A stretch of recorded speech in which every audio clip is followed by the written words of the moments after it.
Hello বন্ধুরা, এক্সএম্পায়ারে আর মাত্র বাকি 3 দিন রয়েছে এবং এর মধ্যেই আপনারা অনেকেই কনফিউশনে রয়েছেন যে এখানে হাফ টন সমপরিমাণ যেই একটি ট্রানজাকশন করতে বলা হয়েছে সেটা করবেন কি করবেন না। তো আজকের ভিডিওতে আমি এটাই ক্লিয়ার করে দেবো যে আপনি এখানে টন ট্রানজাকশন করবেন কি না। তো অফিসিয়ালভাবে তো এরকম কোথাও বলা নেই যে আপনাকে এখানে ট্রানজাকশন করতে হবে। তারা শুধু বলেছে এখানে আপনার ওয়ালেট কানেক্ট রাখলেই আপনি তাদের এয়ারড্রপে এলিজিবল হবেন। তো আমি যদি আপনাদের একটি অফিসিয়াল পোস্ট দেখাই, তো আমি তাদের অফিসিয়াল টেলিগ্রাম কমিউনিটিতে চলে এসেছি এবং এইখানে দেখুন আমি একটি পোস্ট আপনাদের দেখাচ্ছি। তো এইখানে তারা কিছুদিন আগে বলেছিল যে আপনার এয়ারড্রপে এলিজিবল হতে আপনাকে কি কি করতে হবে। তো এখানে দেখুন সবার প্রথমে তারা বলেছে ওয়ালেট কানেক্ট করতে হবে। তো এখানে তারা কোথাও বলেনি যে ট্রানজাকশন করতে হবে, তারা শুধু বলেছে আপনাকে ওয়ালেট কানেক্ট রাখতে হবে, কারণ আপনি যদি ওয়ালেট কানেক্ট না রাখেন তাহলে আপনি এয়ারড্রপ পাবেন না। এবং আমি আরও অনেক খুঁজেছি এবং কোথাও পাইনি যেখানে বলা হয়েছে আপনাকে টন ট্রানজাকশন করতেই হবে। শুধু বলা হয়েছে আপনি যদি টন ট্রানজাকশন করেন তাহলে হয়তো আপনি কিছুটা বোনাস পেতে পারেন। তো এটা কোনো অফিসিয়াল নিউজ না, এটা আনঅফিসিয়াল নিউজ যে আপনি টন ট্রানজাকশন করলে কিছুটা বোনাস পেতে পারেন। অ্যান্ড এখানে পরে দেখুন in game profit per hour তারা ইনক্রিজ করতে বলেছে। তো আপনি যদি এখান থেকে বেশি ভালো পরিমাণে একটি এয়ারড্রপ নিতে চান তাহলে অবশ্যই আপনাকে আপনার in game profit per hour increase করতে হবে।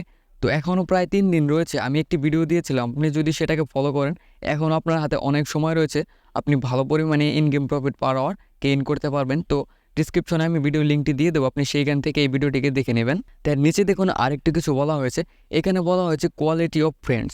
এর মানে হচ্ছে আপনি এইখানে কয়টা ফ্রেন্ড ইনভাইট করেছেন। তো আপনি এখানে যতগুলো ফ্রেন্ড ইনভাইট করবেন তার উপর ডিপেন্ড করবে আপনি কতটা এয়ারড্রপ এখান থেকে পাবেন।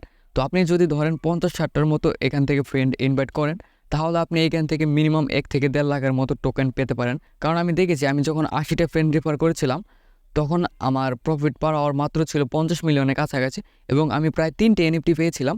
তো এর থেকে আপনি বুঝতে পারছেন এখনকার যে এয়ারড্রপগুলো রয়েছে সবকটাই একদম স্ক্যামের মধ্যে দিয়ে চলছে। কারণ আপনি যদি এখান থেকে তাদের রেফার করে তাদের উন্নতি করতে পারেন তাহলেই আপনার জন্য ভালো একটি এয়ারড্রপ তারা রেখেছে। আর যদি না করতে পারেন তাহলে তো আপনি কমন ম্যান, আপনাকে কিছুই দেওয়া হবে না। আপনি জাস্ট ছোটোখাটো একটি এয়ারড্রপ নিয়ে খুশি থাকবেন, এই পর্যন্তই। এখনকার বর্তমানে এয়ারড্রপরা যে কাজগুলো করছে সেটা হচ্ছে এটাই। এখন ডিসিশন আপনার উপর, আপনি চাইলে এখানে টন ট্রানজাকশন করতে পারেন। আপনার কাছে যদি এনাফ পরিমাণ টাকা থাকে তাহলে আপনি এখানে টন ট্রানজাকশন করুন, আর যদি না থাকে তাহলে আমি বলবো এটাকে স্কিপ করুন। কারণ এয়ারড্রপ পেতে হলে কোনো ট্রানজাকশনের প্রয়োজন হয় না, যেরকমটা নট কয়েন ডক কয়েন। দেখুন একটি এয়ারড্রপ করা মানেই হচ্ছে আপনার যে ইউজারগুলো রয়েছে তাদের একটি বিশ্বাস অর্জন করা। তো এর জন্য আপনার এখানে টাকা খরচ করার কোনো প্রয়োজন হয় না, যেরকমটা ডক্স এবং নট কয়েন করেছিল। তাদের প্রজেক্টে জয়েন হতে আপনাকে 1 টাকা খরচ করতে হয়নি, কিন্তু আপনি সেখান থেকে একটি ভালো পরিমাণ এয়ারড্রপ পেয়েছিলেন। আর যদি আপনার কাছে কোনো এনএফটি থাকে তাহলে আপনি ট্রানজাকশন করুন, আর যদি আপনার কাছে কোনো এনএফটি না থাকে তাহলে আপনি ট্রানজাকশন না করাই বেটার। আপনি যেমন ধরেন আপনার কাছে 3-4টে এনএফটি আছে, আপনি সেগুলোকে মিন্ট করেছিলেন অথবা মিন্ট করেননি, তাও চলবে।